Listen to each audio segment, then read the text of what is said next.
எதிர்த்து பிரச்சாரம் பண்ணுறவர்கள் எப்படி செலவு பண்ணுறாங்கன்னு தெரியுமா?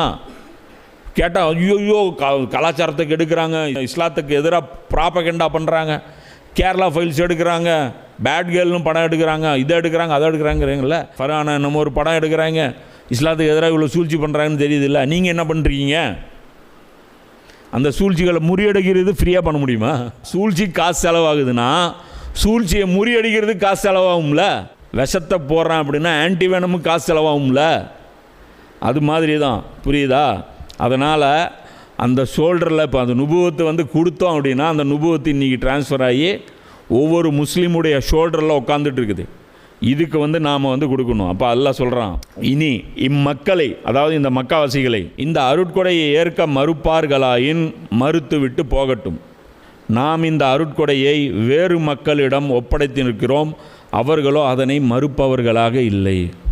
இப்போ அல்லாஹ் என்ன சொல்கிறான் குறைஷிகளை பார்த்து, 13 வருஷம் என்னுடைய ரசூலு உங்ககிட்ட பிரச்சாரம் பண்ணுறேன். எவ்வளோ எஃபர்ட் போட்டிருப்பாங்க நபி ஸல்லல்லாஹு அலைஹி வஸல்லம். ஒரு நாள் சும்மா உட்காந்துருப்பாங்களா என்ன? அல்லாஹ் சொல்கிறான், இந்த இனி இம்மக்கள் இந்த அருட்கொடையை ஏற்க மறுப்பார்களானால் மறுத்து விட்டு போகட்டும்.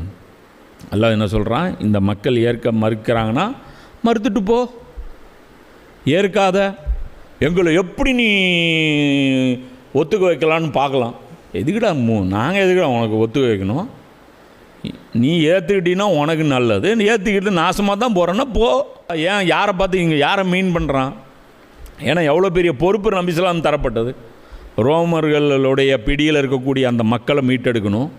பாரசீகத்தில் இருக்கக்கூடிய அந்த பிடியில் இருக்கக்கூடிய மன்னர்களுடைய பிடியில் இருக்கக்கூடிய அந்த மக்களை மீட்டெடுக்கணும். எவ்வளோ பெரிய பணி, அதுக்கு எவ்வளோ பெரிய மேன் பவர் தேவை. மேன் பவர் வேணும்னா குறைஷிகள் முதல்ல இதை ஒத்துக்கணும். குறைஷிகள் ஒத்துக்கிட்டால் தான் மற்ற கிராமத்தில் இருக்கிற சுற்றுப்புற அரபிகள்லாம் ஒத்துக்குவான். அப்போ குறைஷிக தலைவர்கள் ஒத்துக்கிட்டால் தான் குறைஷி மக்கள் ஒத்துக்குவாங்க.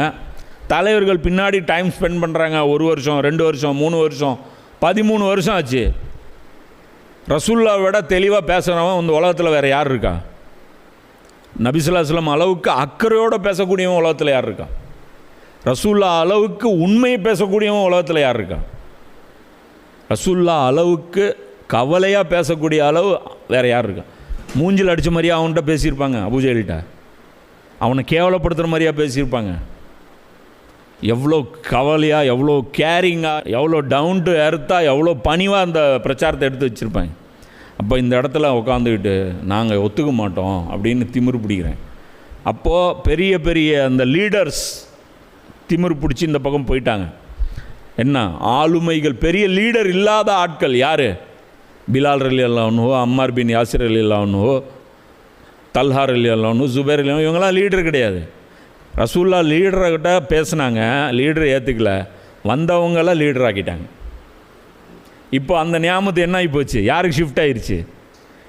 இப்போ ஆமாம் என்ன பண்ணுவேன்? இப்போ உதாரணத்துக்கு இப்போ ஆஸ்திரேலியா கூட மேட்ச்சு, ஸ்ரேயா செய்கிற கூப்பிட்ற, அவன் வரமாட்டேங்கிறாரு. இல்லைங்க நான் எங்கள் ஃபேமிலியில் கல்யாணம் இருக்குங்கிறேன். ரோஹித் சர்மா நான் கல்யாணம் இருக்குங்கிறான். இன்னொருத்தான் எனக்கு வயிற்று வலிங்கிறான். அப்போ என்ன பண்ண முடியும்? டீம் தான் அனுப்ப முடியும்.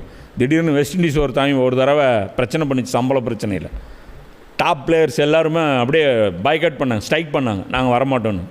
அப்படியே டீம் அனுப்புனாங்க. அந்த மாதிரி தான் சொல்கிறேன். இப்போ ரசூலா காலத்தில் டாப் பிளேயர்ஸ் யார்?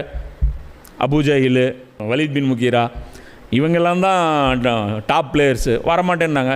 ஓகே, 2வது லெவல் பிளேயர் இருந்தாலும் போதும். இவங்களை வச்சு எப்படி ஒத்துக்க வைக்கணும் தெரியும். என்ன ஒரு 8 வருஷம் எக்ஸ்ட்ரா ஆகும். ஆகிட்டு போகுது. மக்கா வெற்றி, ரசூலாவுடைய ஹிஜ்ரத்துலேருந்து மக்கா வெற்றி எவ்வளோ ஆச்சு? 8 வருஷம் ஆச்சு. ஆகிட்டு போகுது, டிலே ஆகிட்டு போகுது. யாருக்கு நஷ்டம்? உனக்கு தான் நஷ்டம். கடைசியாக அசிங்கப்பட்டு வந்தீங்களா இஸ்லாத்துக்கு?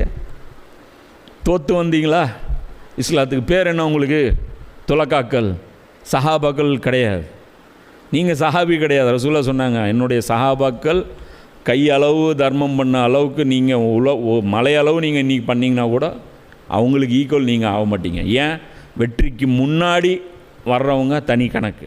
அதே மாதிரி அல்லாஹ் என்ன சொல்கிறான் அப்படின்னா, நாம் இந்த அருட்கொலைகளை வேறு மக்களிடம் ஒப்படைத்திருக்கிறோம், அவர்களோ அதனை மறுப்பவர்களாக இல்லை. அப்போது அல்லாஹ் என்ன பண்ணிட்டான்? இந்த அருட்கொடை லீடராக இருந்த உங்களுக்கு கொடுத்தேன், நீங்கள் திமிரு பண்ணீங்க. இப்போ லீடர் இல்லாத பிலால், அம்மார் பின் யாசிர், இந்த மாதிரியான சஹாபாக்கள்கிட்ட வந்து நான் இப்போ கொடுத்துட்டேன். இப்போ அவங்க வந்து அதோடைய உரிமையை நிலைநாட்டுறாங்க. அந்த அருட்கொடையோடைய சீரியஸ்னஸ் அவங்களுக்கு புரியுது, அதோடைய கமிட்மெண்ட்டு அவங்களுக்கு தெரியுது. ரசூல்லாவுக்கு பக்கபலமாக இவங்க இருக்காங்க. ரசூல்லா இவங்கள வச்சு ரசூல்லா அந்த ஒர்க் பண்ணுறாங்க. இதே இவங்க இஸ்லாத்தை ஏற்றுருந்தாங்கன்னா எப்போவோ பாரசீகத்தையும் ரோமாபுரியும் ரசூல்லா ஜெயிச்சிருக்க முடியும்.